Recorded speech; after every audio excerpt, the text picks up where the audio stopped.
hari umunsi Uwiteka utegerejwe uri hafi, niwo munsi uzahishura byose byahishwe, imirimo yawe nanjye uko yagenze muri iyi si, ari myiza ari mibi, izashyirwa ahagaragara.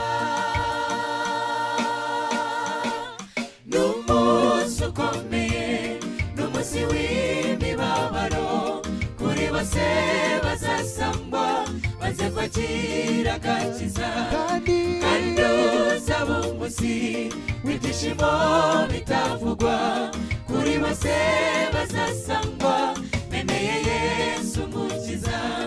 Hazahamagarwa izina rya buri wese kugira ngo avuge imirimo